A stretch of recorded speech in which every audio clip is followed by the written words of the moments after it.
మరి చూసుకుంటే hit 3 movie teaser అయితే రిలీజ్ అయింది. అంటే దసరా మూవీ నుంచి చూసుకుంటే నాని గారి అంటే మూవీలో చాలా హింస ఎక్కువగా ఉన్నట్టయితే బయట ఎక్కువగా టాక్ వస్తుంది. మరి దీని గురించి మీరు ఏమంటారు? అంటే ఒక పాన్ ఇండియన్ ఒక దరిద్రం వచ్చింది ఈ మధ్యన.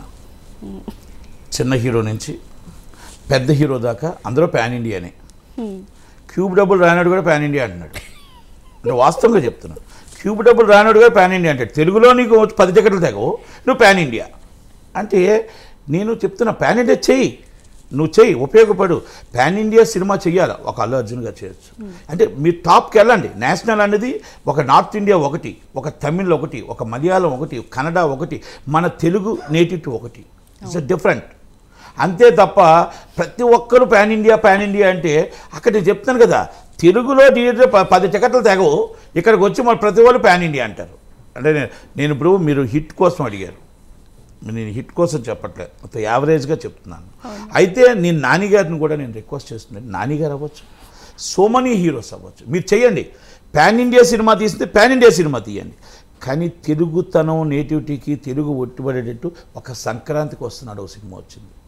అలాగే ఒక గోపాల పవన్ కళ్యాణ్ గారు తీశారు, ఒక భీమా నాయక్ తీశారు. అంటే మన తెలుగుతనానికి మన సాంప్రదాయం పద్ధతిలో మన తెలుగుతనానికి తీసే సినిమాలు తెలుగు తీయాలి. మీరు ఈరోజు చెప్తున్నారు పాన్ ఇండియా కోసం, ఎప్పుడో మేము తీసాం పాన్ ఇండియా. అది ఆర్జీవి గారు ఏ రోజో పాన్ ఇండియా తీశాడు, మేము ఏ రోజో పాన్ ఇండియా తీసాడు. డబ్బింగ్ అంటే అప్పుడు పాన్ ఇండియా అంటే డైరెక్ట్ రిలీజ్లు కావు, డబ్బింగ్ చేసి సినిమాని రిలీజ్ చేసేవారు. డబ్బింగ్ చేసి సినిమా రిలీజ్ చేశారు, లేకపోతే రీమేక్ చేశారు. ఇప్పుడు మీరు డైరెక్ట్గా క్యూబ్లు వస్తాయి కదా, యూఎఫ్ఎల్ వస్తాయి కదా, డైరెక్ట్ మొత్తం ఛానల్స్ పెట్టేసి డైరెక్ట్ రిలీజ్ అంటున్నారు. అంటే ఇది కాదు. ఆ రోజు ప్రయోగం ఆ రోజే చేశాడు ఆయన, వర్మ గారు. ఇవన్నీ ప్రయోగాలు ఎప్పుడో చేశారు. దాసనారాయణరావు గారు వీళ్ళందరూ చేయలేని సమయంలోనే ఆయన పాన్ ఇండియా చేసి చూపించాడు. కనుక మేము కూడా ఫస్ట్ పాన్ ఇండియా అంటే పాన్ ఇండియా అంటే డబ్బింగ్లు, అన్ని డబ్బింగ్లు ఒకటేసారి రిలీజ్ చేసేవాళ్ళు, అది సైమల్టేనియస్ రిలీజ్ అనేవాళ్ళు. ఇప్పుడు పాన్ ఇండియా అంటున్నారు. పాన్ ఇండియా అని ప్రతిసారి పాన్ ఇండియా కాదండి. మీరు పాన్ ఇండియాకి వెళ్తున్నారు కదా ప్రతి ఒక్కరు, ఆడిన సినిమాలు ఎన్నో నాకు చెప్పండి. నాకు తెలిసి ప్రభాస్ గారి సినిమాలు ఆడుతున్నాయి. ఒక్కటి పుష్ప వచ్చింది. ఈ తక్కువన్నీ క్యూబ్ డబ్బులు వచ్చాయా కొన్ని? మరి రాలేదు కదా. వచ్చాయా? వచ్చిన సినిమాలు చెప్పండి నాకు. నార్త్ ఇండియాకి ఫైట్స్ కావాలి, తమిళనాడుకి వాళ్ళకి మంచి వాళ్ళ సాంప్రదాయం ప్రకారం వాళ్ళకి, మలయాళంకి ఒక సాంప్రదాయం ప్రకారం కావాలి, కన్నడకి ఒక డిఫరెంట్ కావాలి.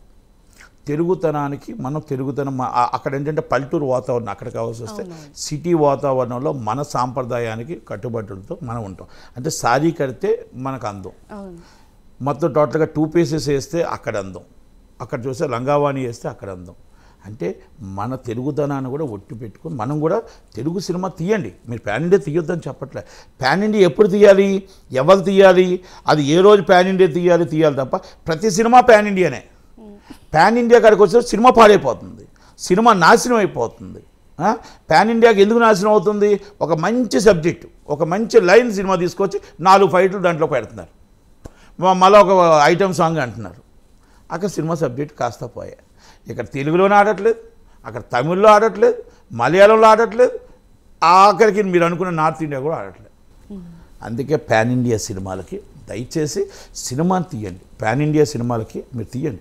ఇప్పుడు మరీ వైలేషన్ సినిమా తీసి అన్ని మాస్ సినిమాలు తీస్తుంటే, అందుకే సంక్రాంతికి వస్తున్నాడు అంత కలెక్షన్ రావటానికి కారణం. ఈరోజు అంత ఫ్యామిలీ ఓరియంటెడ్ సినిమా లేక బాధపడుతున్నారు. ఒక ఫ్యామిలీ సినిమాని మిస్ అవుతున్నాం. ఒక ఫ్యామిలీ మ్యాన్ జగత్ బాబు గారు ఒకప్పుడు ఫ్యామిలీ మ్యాన్, ఒకప్పుడు సంక్రాంతి మన వెంకటేష్ గారు, అలాగే మన రాజశేఖర్ గారు, ఇలా చాలామంది అందరూ మొత్తం టోటల్గా. ఇప్పుడు నాని గారు అంటే ఫ్యామిలీ మ్యాన్, ఆయన కూడా పాన్ ఇండియాకి వెళ్ళిపోయాడు. అందరూ పాన్ ఇండియాకి వెళ్ళిపోయారు. మన తెలుగు వాళ్ళు మర్చిపోయారు. తెలుగు సినిమా ఎప్పుడు వస్తుందా అని చూస్తున్నారు. ఆ సంక్రాంతికి వస్తున్నాడు, వచ్చింది, సూపర్ హిట్ కొట్టాం. అంటే నేను దయచేసి హీరోలు అందరికీ ఏం చెప్తానంటే, పాన్ ఇండియా తీసే సమయంలో పాన్ ఇండియా తీయండి. మన తెలుగుతనానికి తీసేటప్పుడు తెలుగుతనం తీయండి. మీరు తమిళ్లో మీరు చూడండి, పాన్ ఇండియా మూవీలు తీస్తున్నారు, వాళ్ళు కూడా తీయకుండా పాన్ ఇండియా మూవీ తీస్తున్నారు. చాలామంది చెప్తున్నారు మలయాళంలో తీస్తున్నారు పాన్ ఇండియా మూవీ, కానీ వాళ్ళు తగ్గట్టు వాళ్ళ నేటివిటీ తగ్గట్టు కూడా సినిమా తీస్తున్నారు. కన్నడలో కూడా పాన్ ఇండియా మూవీ తీస్తున్నారు, కానీ వాళ్ళ నేటివిటీ తగ్గట్టు వాళ్ళు కూడా సినిమా తీస్తున్నారు. నార్త్ ఇండియా వాళ్ళు వచ్చి బోచిపూడి తప్పగట్టు బోచిపూడి తీసుకుంటున్నారు, వాళ్ళు దాన్ని తీసుకుంటున్నారు. అయితే నేనేమంటున్నానంటే ఇక్కడ ప్యాన్ ఇండియా అని ప్రతి వాళ్ళు ఒక మాట అంటున్నారు. మీరు ప్యాన్ ఇండియా తీయకపోతే మాకు వర్కౌట్ కావట్లేదు, మేము 5 శాటిలైట్లు అమ్మేసుకోవాలి, అసలు మేము ఇంత బడ్జెట్ పెట్టేసాం. అసలు నేను ఎవరు పెట్టమన్నారు బడ్జెట్? నువ్వు 70 కోట్లలో మంచి సినిమా తీస్తే ఈరోజు నీకు నాకు 80 కోట్లు అయిందని నేను అనుకుంటున్నా. సంక్రాంతికి వస్తున్నాడు 300 కోట్లు కలెక్ట్ చేసింది కదా, ఓకే వాళ్ళు 95 కోట్లు అన్నారు, వాళ్ళ ఇష్టం అది. మనం 50 కోట్లలో తీసిన సినిమాని మనం సూపర్ డూపర్ హిట్లు చేయలేదా? 30 కోట్లలో తీసిన సినిమాని సూపర్ డూపర్ హిట్లు చేయలేదా? హనుమాన్ ఎంతలో వచ్చింది? Hanuman first cinema pan India కాదు కదా. హనుమాన్ మనం 30 కోట్లలో తీసి 350 కోట్లు కలెక్ట్ చేసింది కదా. అంటే ఇవన్నీ నేనేమంటున్నానంటే మీరు ప్యాన్ ఇండియా అని చెప్పేసి డబ్బును ఖర్చు పెట్టి ప్రజల దగ్గర మళ్ళీ దోచుకోవడానికి వెళ్ళడం, ప్రజల దగ్గర లాక్కోవడానికి వెళ్ళడం.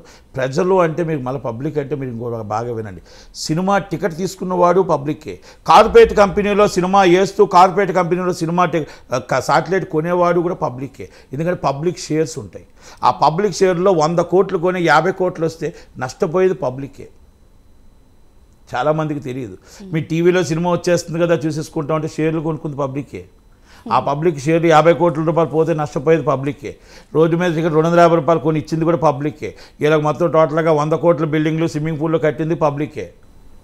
కనుక దయచేసి ప్యాన్ ఇండియాకి వెళ్ళి మంచి అందమైన సినిమా తీయండి, ఆనందకరమైన సినిమాలు తెలుగు ఎనీ లాంగ్వేజ్ తీసుకుంటూ ప్యాన్ ఇండియా కూడా చేయండి. ప్యాన్ ఇండియా కూడా తెలుగుతనాన్ని ఒక రాజమౌళి గారు, ఒక సుకుమార్ గారు, సో మెనీస్ డైరెక్టర్స్ మీరు అంటే ఒక వెల్ సెటిల్డ్ అంటే ఆ సినిమా కన్ఫామ్ మనకు ఆడుతుంది అనేటప్పుడు మనం తీయాలి తప్ప అది కాకుండా మన ప్రతి ఒక్కరు ప్యాన్ ఇండియా అనకండి.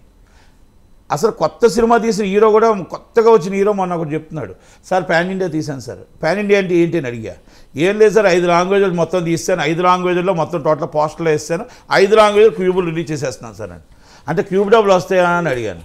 అంటే ఏం లేదు సార్ శాటిలైట్లు అమ్మేస్తాం కదా సార్ అన్నాడు. అంటే శాటిలైట్ కోసం సినిమా తీస్తున్నావు, నువ్వు ఆల్రెడీ ఓటీటీ కోసం సినిమా తీస్తున్నావు, అది నీకు ప్యాన్ ఇండియా అంటే. అది నేను మంచి సినిమా కోసం పెద్ద సినిమాల కోసం ప్యాన్ ఇండియా కోసం నేనే కించపరచట్లా. అంటే మనం ఏ సినిమా తీస్తే ఆడుతుంది అంటే మనం తెలుగులోనే మన సినిమా ఆడినప్పుడు నువ్వు ప్యాన్ ఇండియాకి తీసుకెళ్ళి ఏం ఆడిస్తావు? నువ్వు మన హీరోగా మన తెలుగులో ముందు నిలదొక్కు, మన తెలుగు ప్రేక్షకుల దగ్గర ఆదరణ పొందిన తర్వాత నువ్వు ప్యాన్ ఇండియాకి వెళ్ళి.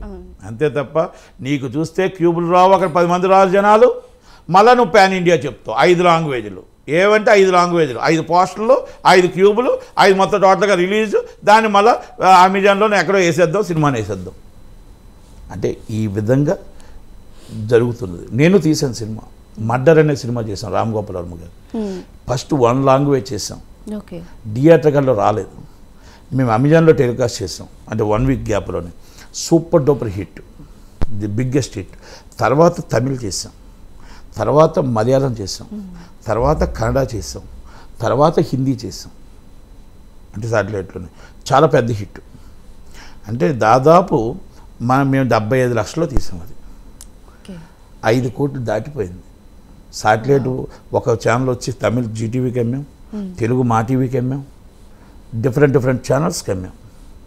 అంటే ఎందుకు మీకు ఆ మాట చెప్తున్నానంటే మనం ఎప్పుడూ కూడా మన సినిమా ఒకటి జనాల ఆదరణ పొందిన తర్వాత మనం ఇంకొక దానికి వెళ్ళాలి తప్ప మన దాంట్లో మనకే ఆదరణ మన ఇంట్లో ఆదరణ మనకు లేనప్పుడు మన బయట ఆదరణ మనకి ఏమొస్తుంది? అందుకదా మన ఇంట్లోనే మనం నమ్మలేనప్పుడు బయటని ఎలా నమ్ముతారు జనాలు అని అంటారు కదా, సామెత ఉంది కదా. అది కనుక మనం ఈ సినిమాలు చూస్తుంటే జనాలు భయపడిపోతున్నారు. ఒక పుష్ప 2 అవ్వచ్చు, అంటే పుష్ప 2 ఈజ్ నేషనల్ మూవీ, ప్రపంచం movie, is a different movie. అందుకని ఫ్యామిలీ మూవీ కాదు అది. సంక్రాంతికి వస్తున్నాడు family movie. Game changer is a family movie, is a different. ఇప్పుడు మన మొన్న సినిమా వచ్చింది ఎవరు నానిగారిది. నానిగారు 2 సినిమాలు కూడా ప్యాన్ ఇండియానే, 3-4 సినిమాలు ప్యాన్ ఇండియా. అంటే ఫ్యామిలీ సినిమా కోసం వెయిట్ చేస్తున్నారు జనాలు. కనుక ఫ్యామిలీ సినిమా తీయండి. బాలయ్య బాబుది ఫ్యామిలీ సినిమాలు ఉండే, ఇప్పుడు బాలయ్య బాబు డాకుమారది కూడా మళ్ళీ అది కూడా ప్యాన్ ఇండియా వెళ్ళిపోయింది. అంటే అన్నీ ప్యాన్ ఇండియా వెళ్ళిపోతుంది. నాకు తెలిసి ఒక్క పవన్ కళ్యాణ్ గారు మాత్రం ఇంకా ప్యాన్ ఇండియాకి వెళ్ళలేదు. ఆయన ప్యాన్ ఇండియాకి వెళ్ళలేదు. కనుక ఇప్పుడు ఆయన రేపు హరిహర వీరమల్లు మంచి సినిమా. అంటే మన రాష్ట్రంలో ఆయన వెళ్ళినా మన ఆశ్చర్యపడే విషయం లేదు, వెళ్ళొచ్చు. ఎందుకంటే ఈజ్ ద బిగ్గెస్ట్ స్టార్. ఆయనకు వర్కౌట్ కాదు, 5 దాంట్లో కూడా మనం వెళ్ళొచ్చు. కానీ మనం అదే చెప్పాను కదా, ఏ సినిమా వెళ్ళాలి ఏ సినిమా వెళ్ళకూడదని ఆలోచించుకోవాలి తప్ప ప్రతి సినిమాని వెళ్తే ఆడేవి కావు. నార్త్ ఇండియాలో ఏ సినిమా ఆడుతుంది, సౌత్ ఇండియాలో ఏ సినిమా ఆడుతుంది, మలయాళంలో ఏ సినిమా ఆడుతుందో తెలుసుకొని మనం పాన్ ఇండియా చేయాలి తప్ప దయచేసి ప్రతిదీ పాన్ ఇండియా అని పేజ్ పెట్టి పరువు తీయకమని దయచేసి ప్రతి ఒక్కరికి రిక్వెస్ట్ చేస్తున్నాను. Thank you very much.